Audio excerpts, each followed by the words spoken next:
everybody, what's up? It's your girl Bonnie Blue and I am back for another American Horror Story, the Coven review.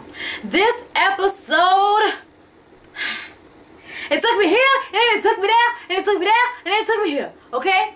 I mean, I felt so many different emotions as a black person, as a woman, as a human being, you know what I mean? Like, as a person freaked out by floppy limbs clapping together, it was just everything and so much in one episode. And I really love American Horror Story Coven better than any other season that they have done. I really do. Because the past, few seasons have been good. It's good enough to keep your attention and keep you coming back for more. But they haven't been giving you the same type of satisfaction. Like, everything in the other ones was so fucked up. Like, everybody died the first season. What was that? What was that? Okay? I'm just saying. Like, yes, everybody gets to be together as a happy family, but then they stuck in a fucking house forever. Like, I don't see the bright side of that. But I'm gonna get to this week's episode of American Horror Story The Coven, so let's just do it. Yeah, alright. So, the episode starts off the witch hunter and his son. So, there's a big old witch hunter and a small witch hunter. They're in the woods. They're doing the daddy-son witch hunter thing. And then all of a sudden, the daddy runs into the bushes. And then some badly looking young woman comes busting through the trees.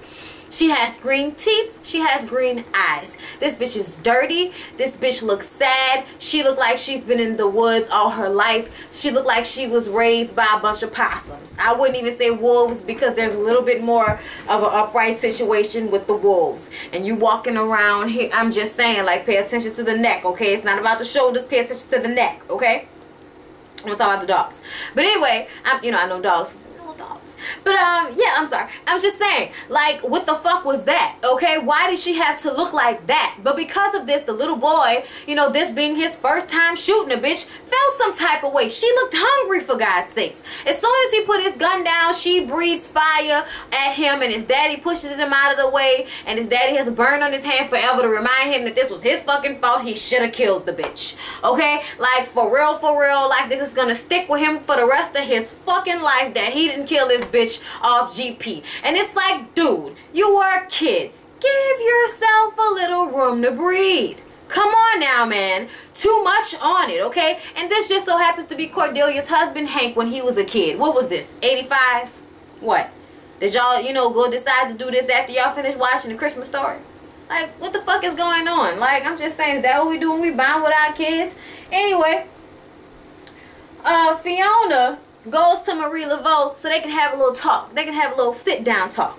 Because she feels like there is something bigger out there coming after them, and they need to just go ahead and join ranks to stop all the fuck shit so that they can fight whoever this is coming after the witches, okay? Because whoever came after the white witches is going to come after the black witches, okay? And Marie Laveau said, oh, girl, look, witch hunters is a white woman's problem. What you trying to say? No. To me, it sounds like you just come here because you're weak. You got, what kind of cancer you got, huh? What kind of cancer you got? You weak, you can't even protect your own coven, and you come here because you want me to do it. I think not. I ain't got no problem with the witch hunters. So take that head, Queenie, and burn that shit. I don't want to ever see it again. And that's that. Get the fuck out of my shop. I got heads to do. Okay? That was basically how the conversation went. Okay?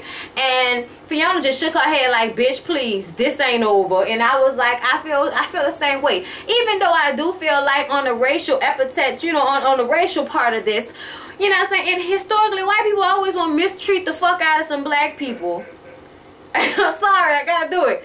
They want to fucking mistreat some black people and then, like, need help from the black people and then invoke our sympathy. And then because for some reason we don't hold grudges like we should, even though everybody thinks we do. You know what I mean? Like, if you gotta stop being mad about all the shit that has happened and the shit that has happened to us and how it kind of makes us now. Like, if you gonna stop being mad about that shit, you gotta get your little, you know, your little jokes in when you can, okay? You gotta, you gotta do other shit to deal with that, okay? I was just saying, the racial shit is crazy, man. Oh, man, some shit happened in New Orleans today that was hella racial. You know what I mean? Like, sidetrack, okay? Like, 4 days after Katrina, when everybody was still like on top of buildings and shit, a police officer shot an unarmed black man from about 60 feet away, and they tried him because they tried to cover it up. They burnt his body in a car, but they found the shit, and they sent the people to jail who tried to cover it up, and the guy who shot him got sentenced to 25 years, but they gave him another trial, and today he got acquitted. He got acquitted of the charges because he said that he thought the man had a gun. Even though he wasn't following proper NOPD protocol, okay? Even though he wasn't doing what he was supposed to do as a police officer, because he could have possibly thought the man had a gun, he doesn't get to go to jail. Am I the only person that feels like if that was a black person, that shit would never happen? We would never be back on trial for the shit. We would never get acquitted. It would never go down like that. We gotta have DNA evidence that we wasn't fucking there for us to get off on some shit like that, okay? It's not gonna just be like, you know, how easy it was for George Zimmerman to get off with that shit. How easy it was for him to come back and get acquitted and shit. Like, you know what I mean? I'm just saying. And the mama was on the news screaming and crying and shit like that because she was like, they killed my baby. And you know what I mean? Like, that's some racial shit. Everybody act like it's not, but it really is, because if the shoe was on the other foot, it wouldn't go down like that. You know what I mean? Black people, it don't even matter if you could have, you know, you could have accidentally did this shit. Your fucking ass is black, it's a white person, you're going to jail, okay? Like, I know, you know, every once in a while, the justice system works out for our favor. But for the most part, we up a Schitt's Creek without a paddle on some shit. So this episode was hella, you know what I mean, like, on point with the racial, you know, tension and shit like that. So, you know what I mean? Like I said, Delphine's head is in the box screaming and shit, and the head said that. You know what I'm saying? No, we ain't about to join forces. I'm sorry I got sidetracked, y'all, but I'm just saying, I was feeling some type of way about that situation. It was fucking sad. You know what I mean? Anyway, so Cordelia blind ass trying to cook and shit. And it's like, bitch, you blind. Why are you trying to cook? They got all these people in this fucking house. All these little young ass girls walking around here. Make one of their fucking asses fix you some eggs. Why is your blind ass trying to fix eggs when they got all these teenagers in the house living off y'all? Come on now. Come on now, Cordelia. Be a leader. Be a leader. She knocked the eggs off, you know, off the counter, and Myrtle Snow comes in there, and Myrtle is like, I hope you don't believe that I did this to you, dear. You know, because she loves her, and she was like a mother to her. And Cordelia's like, no, I never thought you did this. I knew my mother was lying. I knew my mother was alive. I knew you could never do this to me, Aunt Myrtle. And it was like, oh, y'all gonna have this mother-daughter moment. Oh, good for y'all. Great for y'all. Like, whatever. Whatever, because Myrtle Snow is still fucking crazy, okay? Myrtle Snow is still crazy as bat shit, okay? And I'm sorry, but she still don't have the cojones. Why after she came back from the dead, the bitch do kind of have more cojones. I'm gonna give it to her. I mean, she got that yaki head back, and she is doing it. She don't give a fuck. She's stronger now. You know, she done came back. Bitch, I burned. There's nothing worse than that. What you got? You know what I mean? I'm dead already, bitch. What? What you gonna do? What you gonna do? I have no fear. For what? I ain't gonna die. What? What am I scared of you for? What you gonna do? Anyway. So, anyway, Myrtle told Cordelia that if she could, she would take her own eyes out her head, put them in her head. And I'm like, no, I don't want your dead eyes.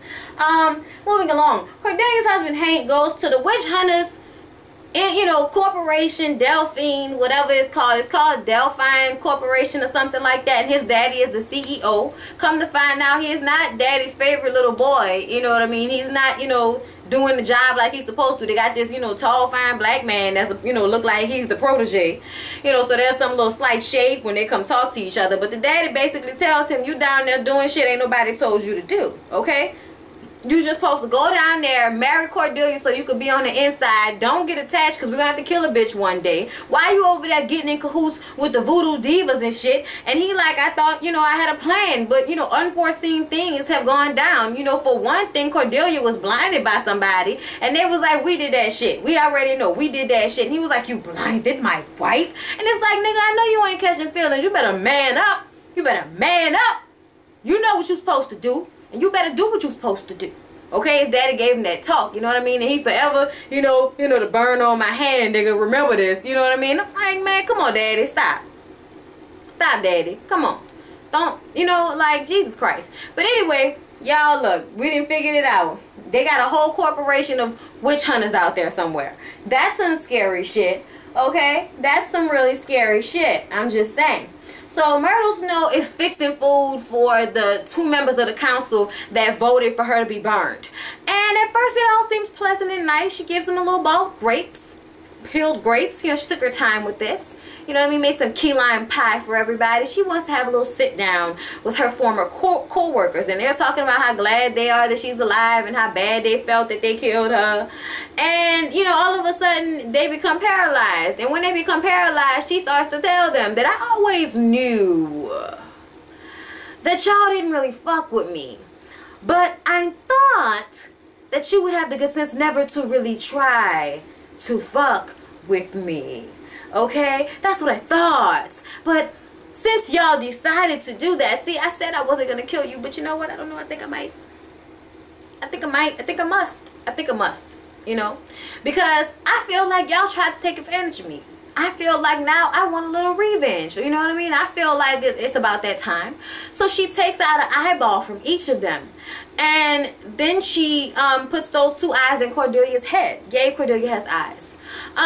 When you know, when mommy comes home, when mommy Darius comes in the building, Fiona, she's like, oh my God, she can see again. And she's like, Jesus Christ. And, you know, oh, blasphemous ass, you know, oh, blasphemous ass Myrtle gonna talk about Jesus has nothing to do with it. And it's like, oh, bitch, calm down, okay? She like, I did it. I'm stronger, I'm faster, I'm wiser, I is beautiful, I is intelligent, I is everything. And I am back from the dead, bitch. So we could rumble in the jungle if you really want to. But I don't want to have to go DMX on your motherfucking ass in here. Okay? That's kind of how it went.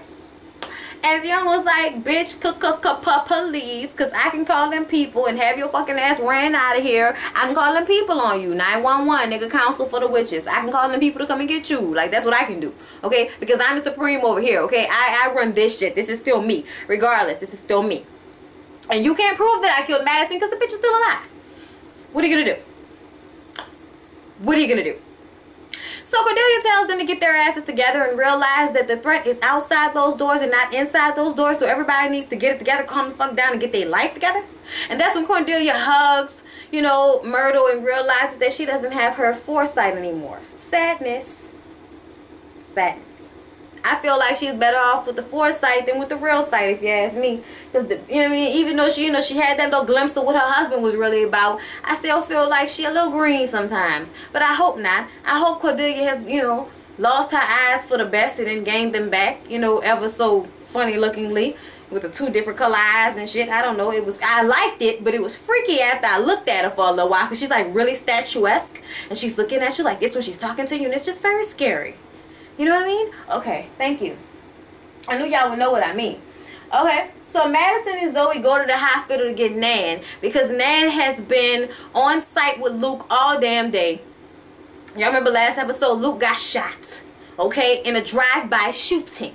Okay, it was real hood-like. That's how it goes down in 504. Okay, for real though, it do go down like that almost every day.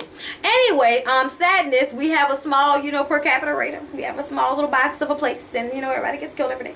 It's real sad. It's not like Chi-Town. We don't have an east side and a west side, son. It's just what it is, and you know. But anyway, sorry about that. So I'm sorry. Where was I? Madison and Zoe going to the hospital to get Nan. Okay. Nan is in there. She wants to see Luke, but the mom won't let her in. Zoe and Madison are like, fuck all of that. We going in there. So they go in there, and, you know, she starts to say the things that Luke is saying, that, you know, he liked when she would sing that song to him when he was 8 years old, and she's like, you're lying. And you know, he was like, yeah, bitch, when he broke his arm, that one time when he was 8 years old, bitch, you sang that song to him. And then like she was like, yo, you're a fake, and all of this shit. And then, you know, Madison was like, bitch, we witches, you ain't learned that yet, all this stuff that didn't happen, but you died and you're alive now. We could have let you die. Your son will be alive right now, and you know, you'll be dead. You know what I mean? We could have let you die. I feel like they should have just let her die. Why did they have to bring her back? Couldn't they use somebody else that was dead as Misty Days' little bring back doll? I'm just saying, like, fuck, I hate that lady. Anyway, so I mean, she eventually listens to her and then starts to sing the song, and she's crying. And then Nan goes over there to support her because they were about to walk out the fucking door, because Zoe was like, fuck this bitch, she don't deserve your help, she don't deserve that. But you know, they help out anyway. Yo, when Nan tells her about God telling Luke that she killed the daddy by putting bees in his fucking car because she found him getting some serious head in his office from one of the people that she was in a book club with. Okay? He had an allergy and she put bees in his car, and he died because of it. And God told Luke that her ass is going to feel the burn. Her ass will pay for that, okay? Don't think it. God's mad at you. And Nan was telling her all of this, but then, you know, they had Luke come in and tell the story too. And then she was like, you're a fake. Get out. Get out. And it's like, oh, now we are fake when we start really telling the truth, huh, bitch? Oh, now we are fake? Oh, all right, now I'm fake now. I'm fake now, bitch? Oh, all right, but I was real for real 5 minutes ago when you were singing songs and shit. Okay. Oh, all right. Whatever. So, Luke, I'm just going to get to it because it was just so much, y'all. I want to do it like this. When Luke woke up, y'all, at the end, you know what I mean, like, I'm gonna mention this 2 more times because there's 2 things that, you know, a couple of things that happened while this music was playing. And you know, the music always sets the scene for a scene, y'all. And they was playing this, you know, this old gospel, you know, Negro spiritual song that I should know but I don't. And they was singing this song, and you know, it was so, y'all know how it is when like a black choir sings a cappella. It's spiritual. It will move you, okay? And that's what they were playing. And Luke woke up and he started crying, and he said, you killed dad, you killed dad. And she said, no, son, no, go back to sleep. And he lay down and he closed his eyes, and she puts a fucking pillow over his face. Now let me tell y'all something. It went off before we could find out if she killed him. But if Nan run back through the door at any moment, I'd be so happy. I can't believe this bitch. Oh my God. Oh my God. And you had the nerve to question whether God was there because your son almost got killed when you were giving him acid rain enemas about 2 days ago? Oh my God. Oh my God. I don't even know. I don't even fucking know. Okay? Let me tell y'all something. What the fuck? Okay, anyway, so Queenie, you know, took Delphine back to her apartment, okay? She took her back upstairs instead of burning her head like she was told to, because she wanted to teach this bitch a lesson before she left this earth, okay? So she made her watch Roots, but she sat there doing that the whole time with her eyes closed, so she never saw it. So when Queenie came back, she was like, all right, bitch. So that's when she put that Negro spiritual song on, because she was like, my grandmother used to play this, and it always moved her. So if it don't move you, bitch, you have no soul. So she played it for her, and she had the civil rights, you know, tapes playing, you know, when it was spraying black people with hoses and all of that type of shit.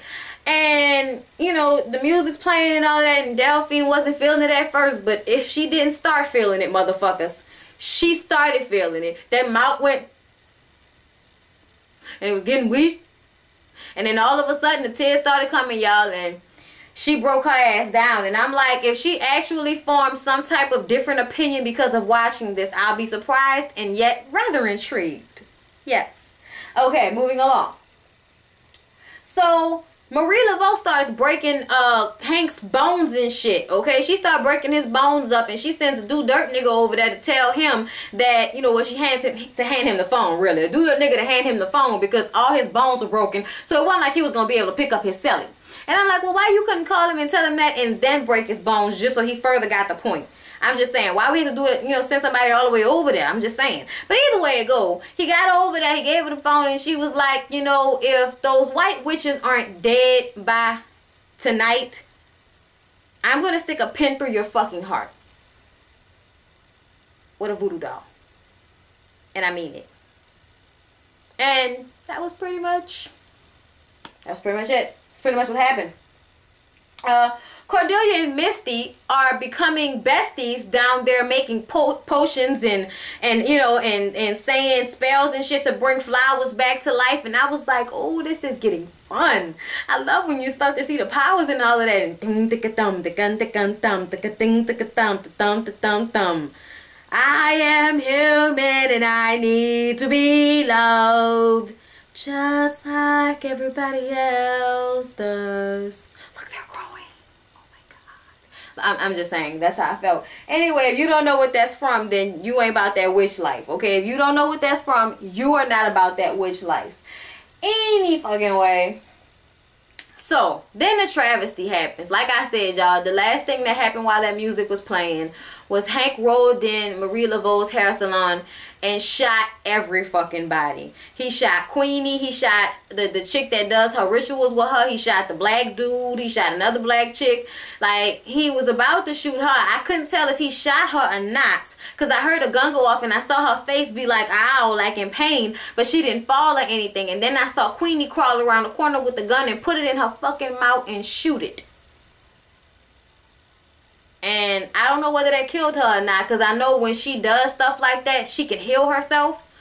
But either way it go, y'all, that was the realest shit I have ever seen in my fucking life. Okay? Like, that scene, the way they edited that together, the production of that was some fucking magic right there. Like, that shit went together so well, and I felt that. So, y'all, that was my review of American Horror Story, okay? I think, oh yeah, and at the end, Marie Laveau, after they killed all her people, she goes over there to, you know, Fiona's Coven house, and they gonna get it together. And they gonna work together, and they gonna find out about these niggas killing everybody, because they know it's a group of them. So they gonna get them together, okay? You know what I mean? And when Hank ends up shooting his head off, like I said, you know, and his daddy was crying and shit, looking at the pictures, and he's like, well, why you put your son out there like that? Everybody else, they got a good daddy. Daddy don't want them to be a part of that life. They want them to go do something else where they ain't got to worry about them dying and shit. You know what I mean? But he was crying. But anyway, y'all, yeah, that was it. I was really feeling this episode. I hope you guys were too. I love you guys. I made 15,000 subscribers. I appreciate everybody for watching and sharing me and liking my videos. I really, really do appreciate and love you guys for it. Shout out to Kevin from the Scorpion Show for shouting me out on Twitter. I was like, oh my God, bitch. Oh my God. But I appreciate it so much. And I love y'all. And I'll see y'all in the next video. And this won't be back till January 8th. So, peace out, y'all.